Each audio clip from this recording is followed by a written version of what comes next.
Cada miércoles, pues, Ramón Tejeda recibe al sociólogo Ramón Tejada Holguín, ¿verdad? Desde hace ya un buen tiempo. Y eso nos permite, de alguna manera, hacer abstracción de una cierta cotidianidad en la que diariamente estamos envueltos al momento de opinar o de compartir temas de interés social con la audiencia. Ya abierto este torneo electoral y de hecho conocido casi al detalle lo que cada quien oferta como candidaturas y como propuesta política, hay analistas, importantes analistas, digamos, como el caso del señor Bernardo Vega, que apuntaba que la diferencia entre el primero, el que encabeza las encuestas, y el que más cercano está, hay una diferencia entre un 15 y un 30%. Supongo que tomando en cuenta todas las encuestas, pues él toma estos dos rangos de distancia. Y pues señala que a menos que se produzcan grandes derivaciones que puedan perjudicar la campaña del puntero, el panorama pues al 16, al 15 de mayo próximo estaría ya un tanto definido, y ve como parte del asunto un error de enfoque en la estrategia electoral de quienes no han podido despuntar en función de que no solo atacaron fortalezas evidentes de sus contrincantes, sino que no agregaban propuestas que de alguna manera atrayeran las abejas del electorado.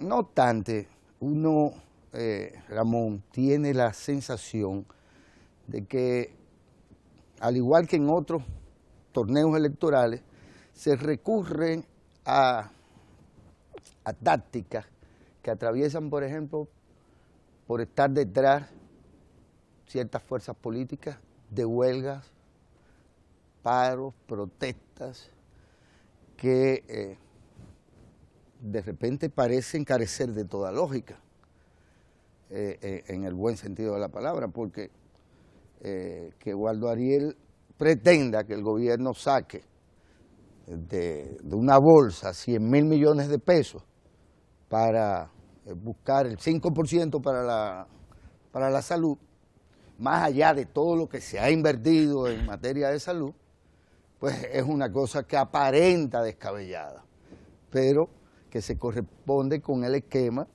de alguna manera, de hacer lo propio para apoyar o apuntalar determinada fuerza política. Eso se repite, pero ya parecería que estas fuerzas políticas se dan cuenta de que no solo de eso vive el electorado, sino que se necesita de otro tipo de discurso más propositivo, en los cuales le podría ir mejor a la oposición. Desde tu punto de vista, ¿hay tiempo para articular un discurso de ese tipo que encante al electorado y que pueda modificar lo que hace la tendencia? Porque creo que Bernardo, al igual que tú como sociólogo, se fija más en lo de la tendencia, que indican las encuestas como tendencia. ¿En qué medida podemos esperar sorpresas, digamos, a partir de ahora, o por el contrario, que se dé un proceso de picada sostenido mediáticamente de la llamada oposición? Mira, hay un elemento que quizá hay que tomar en cuenta en esto, para hacer un poco una revisión de lo que tú acabas de decir frente a esto. Y sobre todo es la característica de la oposición, como tú decías. La oposición sistemáticamente durante todo este tiempo se la ha pasado, durante todo este tiempo son los 4 años de gobierno, en un primer momento tratando de deslegitimar a una estructura del Partido de la Liberación Dominicana expresada sobre todo en Leonel Fernández. Es mucho después digamos, los 2 años de gobierno, más o menos 2 años y medio, 3, que comienza a enfilar hacia Danilo Medina. Esto porque pensaba que efectivamente Danilo no iba a ser el candidato, hasta que ya se ve evidente que el presidente Danilo Medina puede ser el candidato. En esa búsqueda de cómo enfrentar entonces al presidente de la República, que en ese momento en que ellos se dan cuenta y que despiertan, vamos a decir así, de que va a ser el candidato, inician por querer atacar precisamente los puntos fuertes y quererlo deslegitimar frente a la gente. Es decir, esos puntos fuertes no son tales puntos fuertes, es un asunto mediático. Y fíjate que comienzan a inventarse, que se gasta muchísimo dinero en publicidad, propaganda, pero no tomaban en cuenta, por ejemplo, que el dinero que se gastaba en publicidad no era cierto que se gastaba esa cantidad de dinero, sino que gran parte del dinero que ellos decían que según el presupuesto nacional, que eso sí es cierto, según el presupuesto se gasta, que se gastaba en reelección, el dinero que se estaba gastando en promover el país en el exterior.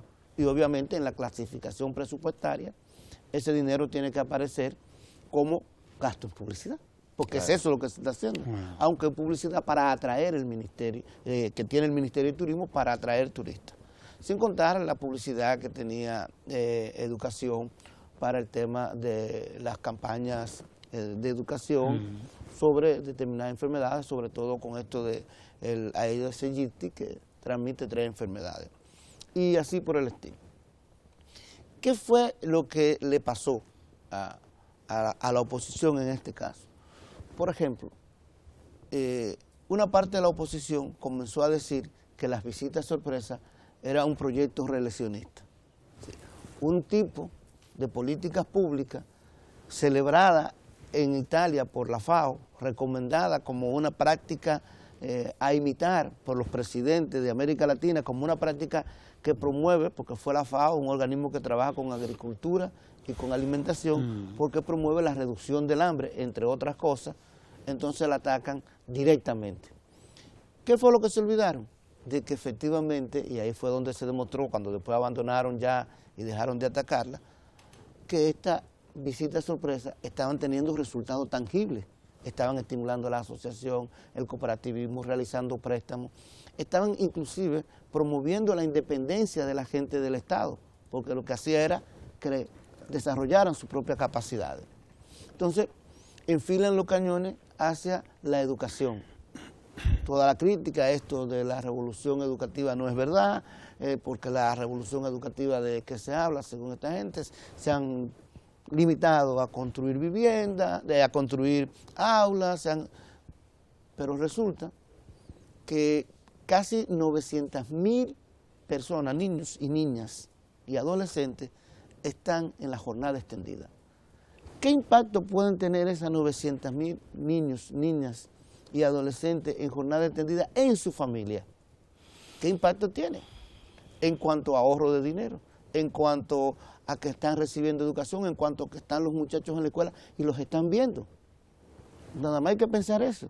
Por más que tú le quieras plantear por los medios de comunicación que la revolución educativa no es cierta, el que está ahí recibiendo esa educación, el que tiene uno de esos niños en el sector público, en la jornada extendida, no te va a creer.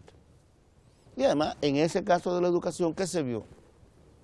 Los pequeños colegios privados que le daban servicios, sobre todo a la clase media baja y clase media media, muchos de esos colegios comenzaron a verse en graves problemas porque la gente se estaba mudando al sector público. Por primera vez en la historia de la República Dominicana. Por primera vez en la historia, y hubo que asistir a esos colegios e inclusive pidieron ayuda para ellos entrar en la tanda extendida también, en la jornada extendida de educación. Entonces ahí era evidente que por más que tú quieras deslegitimar ese proceso, algunos sectores dicen, bueno, pero el gobierno no le presta atención a las mujeres.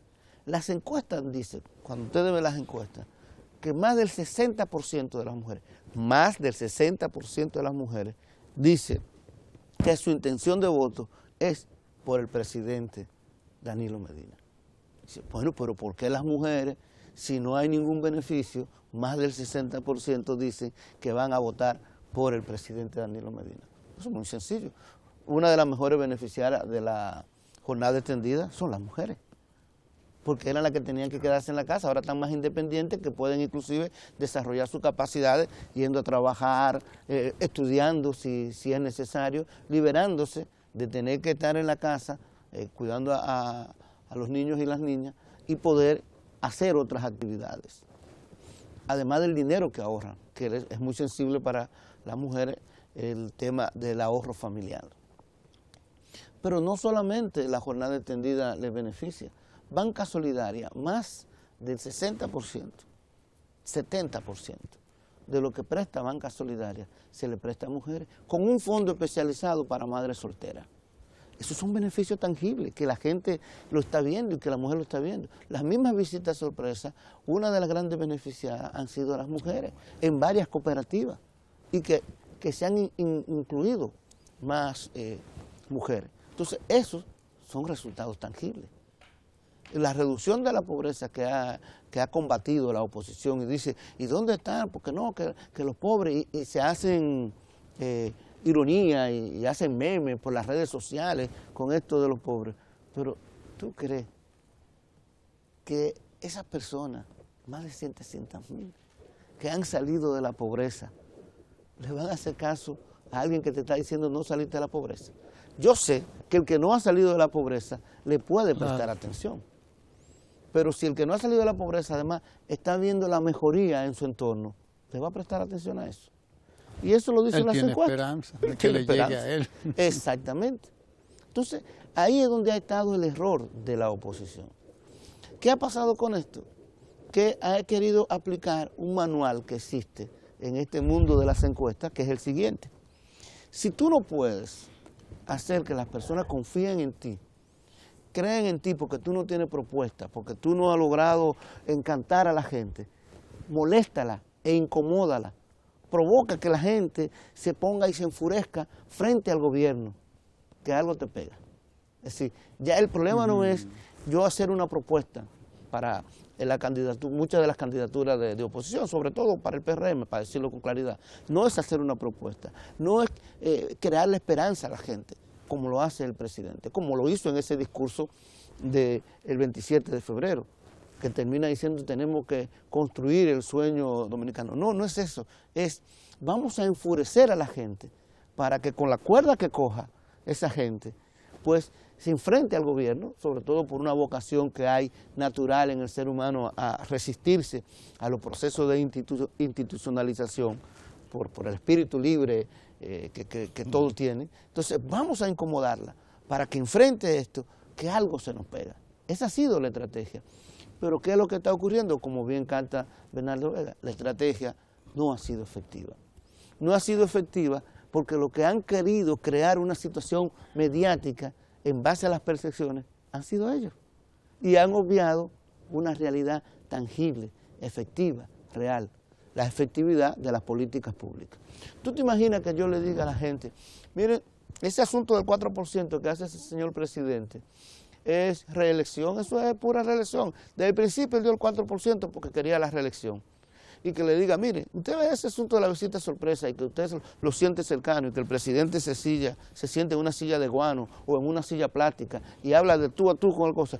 Eso es reelección. ¿Tú sabes lo que te va a decir la gente? Ah, pues yo la quiero. Yo la quiero. Porque ¿cómo tú evalúas una política pública? Tú evalúas una política pública por una cosa muy clara y digamos, contundente en términos de todos los estudiosos, y mira que yo he estudiado ese asunto de la política pública. Por los resultados. Tú evalúas la política pública por la efectividad con que se hacen, los recursos que se utilizan, si es eficiente y eficaz, y sobre todo, los resultados. ¿Cuánta gente se ve beneficiada por esta X políticas públicas? ¿no? ¿Cuánta gente se ve beneficiada por esto? Efectivamente, se ve cambiada. Entonces, es en función de eso que tú lo vas a evaluar. Si tú le estás diciendo a la gente que está siendo beneficiada, que vea a sus muchachos recibiendo mayor nivel de educación, que vea a sus muchachos alimentándose, que ve al presidente visitando las zonas rurales, estimulando la producción y ayudando a la mujer, que ve los préstamos, que ve un desarrollo, y tú le dices, todo eso es mediático. ¿A quién le va a creer? ¿A quién le va a creer? Y no te molestaste entonces en hacer propuestas.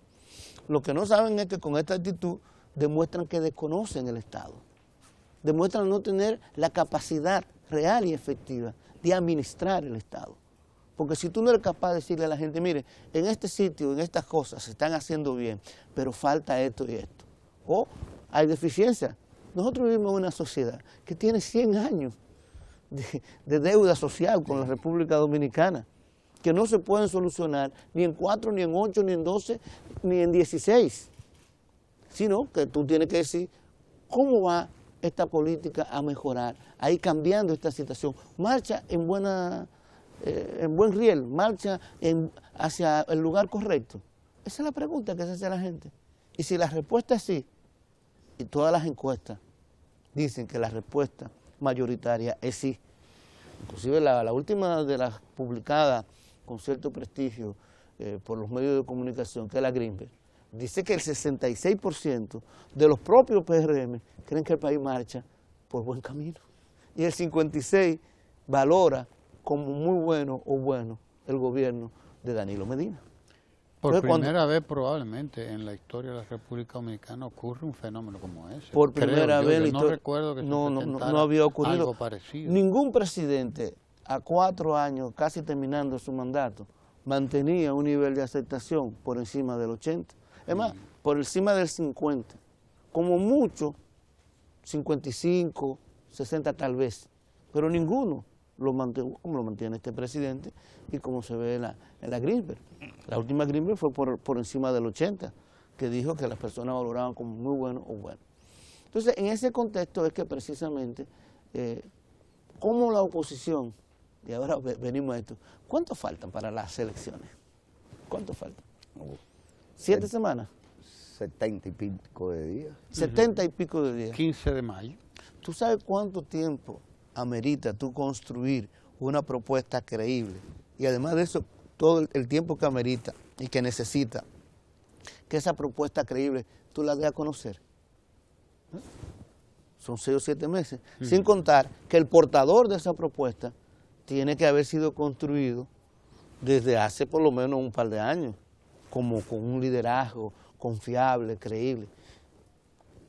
En 7 se puede ahora cambiar la estrategia de querer incomodar a la gente como se quería hacer, a una estrategia de querer promover las políticas públicas correctas y decir que se van a profundizar. Usted es sociólogo. Y que se haga creíble. No, muy difícil, muy difícil. Es más, mira, hay un símbolo muy importante en este proceso electoral que quizá la gente no lo ha visto y la gente lo puede ver de una manera, se discute, y es el símbolo de la debilidad del PRM y de la oposición. El símbolo más evidente. Además, es un símbolo que para mí, internamente, mucha gente debe sentirlo como la evidencia de la derrota en la boleta presidencial. Carolina Mejía, la hija de Hipólito Mejía, es una persona muy capaz, según se ve, una persona que merece respeto, es una figura fresca de la política, sí, claro. es una mujer joven que puede tener un brillante futuro en la política. Pero hay un problema.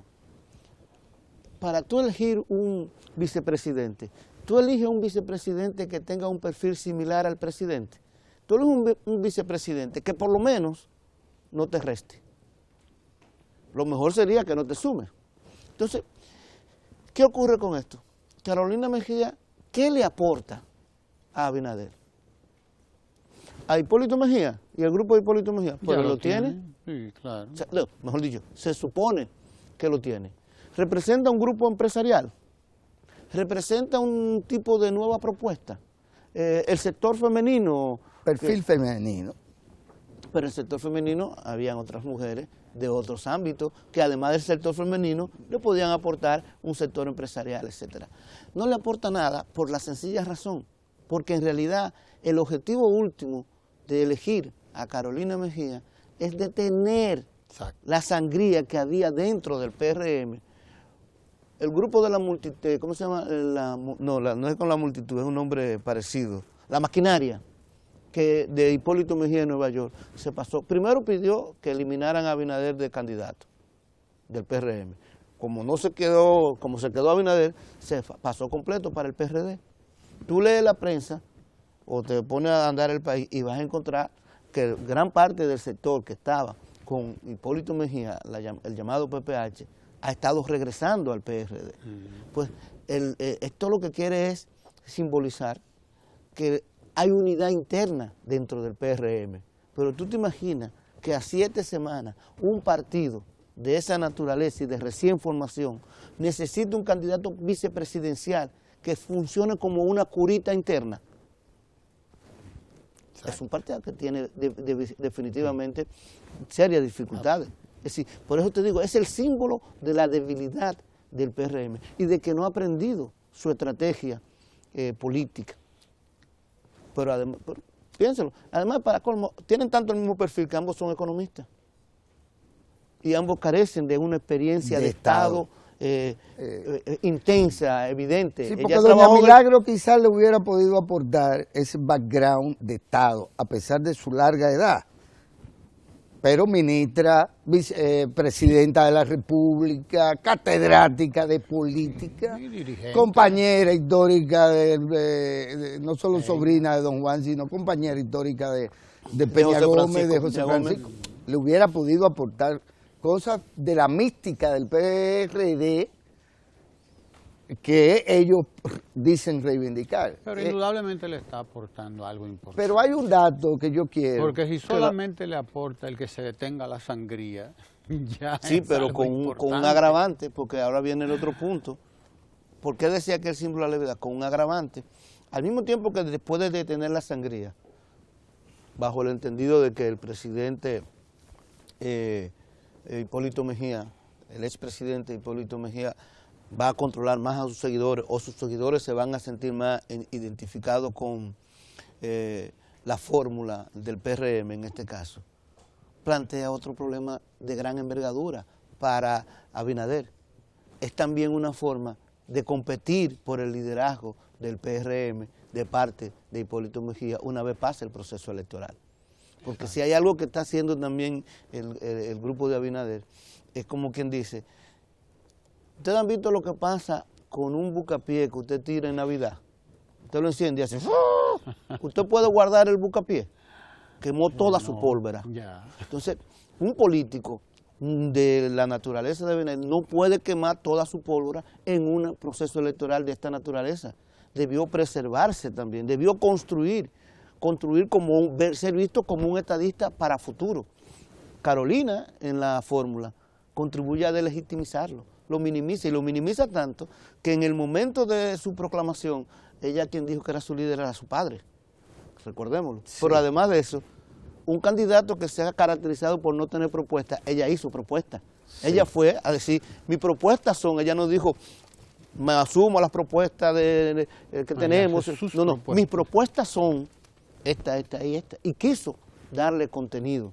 Entonces, el otro agravante, además de la expresión de la debilidad, además de que evidencia que hay un problema serio realmente de dos grupos enfrentados dentro del PRM, es un problema de competencia por el liderazgo interno que le va a ser difícil precisamente a Abinader continuar en eso. Provocar un poco al sociólogo. Nos va quedando poco tiempo. Sí, pero no importa, los ecos están ahí. 57 diputados y 40 alcaldes. Es lo que se anuncia ya como acuerdo entre la candidatura de Danilo Medina y el PRD.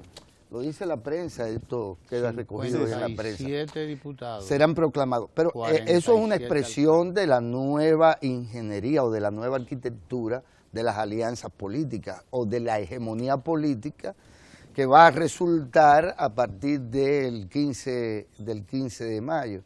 Eso, Ramón, unido al hecho de que el discurso de ella ciertamente indica que es el de ella y no el de la fórmula, porque la fórmula era decir, criticar el despacho de la primera dama por grandes gastos, y ahora decirle, no, nosotros vamos a hacer más, nosotros a las mujeres que hablar de las estancias, luego que incluso ella misma había criticado el gasto de ese despacho.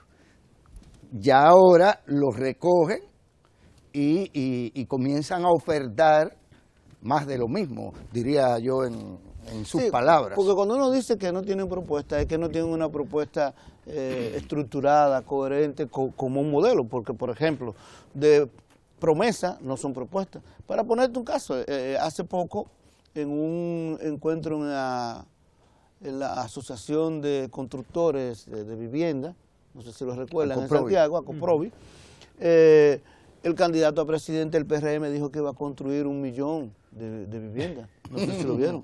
Sí, no, dijo que iba a construir 1 millón de viviendas. Sí, ¿Sabe cuántas viviendas ha construido el Estado desde el 1844 aquí? Sí, por favor. Desde los trinitarios aquí. No llegan a 200.000. No, claro. Entonces, ¿cómo tú vas a construir 1 millón de viviendas? Además, ¿realmente necesitamos 1 millón de viviendas? Construirla, o hay proyectos necesarios de la remoción, o es posible, hay los recursos, etcétera. Es una barbaridad. No, pero mira, si tú quieres que va a dar el 5% a salud, eso no es una propuesta. ¿De dónde va a salir el 5% del PIB a salud? La presión tributaria de República Dominicana es de 14%. O sea, el dinero que entra al Estado es alrededor del 14% del PIB. Ya se le da 4% a educación. Si tú le das 5% a salud, ¿tú sabes cuánto te queda? 6%.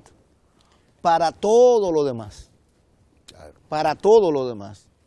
Para vivienda, para pagar la nómina del Estado, para pagar la deuda externa, que es bastante grande y viene del pasado, para comprar petróleo, para invertir en carretera, y te va a dar ese dinero. Obviamente. Entonces, tú sabes bien que tú no puedes venir con esa demagogia, pero además de eso, le va a dar $500 a los policías. Mínimo. Mensual. Salario mínimo. Sin saber de dónde va a salir. Y va a mantener más, inclusive en otro momento habló de reducir los impuestos. Que se sepa, para que la gente lo sepa, el único recurso que tiene el Estado de recibir dinero es por concepto de impuestos. Por eso estimula la economía, porque mientras más se mueve la economía, más dinero recibe. Entonces, tú te imaginas que además de que tenemos que va a aumentar el gasto del Estado, dice que va a rebajar los impuestos. Sí.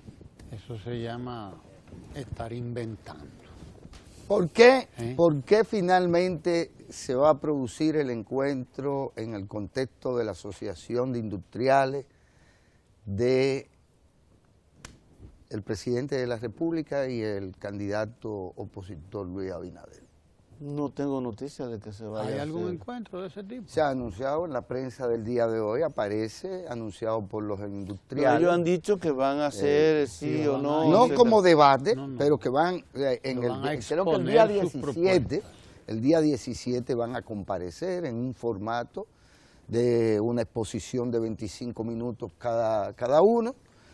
No va a haber preguntas y obviamente ese no es el formato del debate, pero además alrededor de 10 puntos asociados particularmente al sector industrial. El presidente ha estado dispuesto a exponer donde quiera que vaya su programa de gobierno. Con una característica, es un presidente que te puede decir, hemos hecho esto, esto y esto, y ahora vamos por más, hacer esto, esto y lo otro. Exacto. Pero no tengo noticia de que se haya aceptado todavía. Pero bueno, nosotros tenemos noticias de que Ecomundo está ahí, Lucas Vicens está esperando, así que ustedes quédense ahí, nosotros volveremos a juntarnos con Ramón Tejada Holguín el próximo miércoles, ¿verdad? Así que quédese para que escuche a Lucas Vicens. Ecomundo. Logros del gobierno son conquistas del pueblo. Salud. Con 56 hospitales en proceso de remodelación, se fortalece la calidad de servicios de salud que recibe el pueblo dominicano. Además, el gobierno sigue trabajando para cumplir su promesa de entregar un total de 50 centros de diagnóstico de atención primaria en todo el país.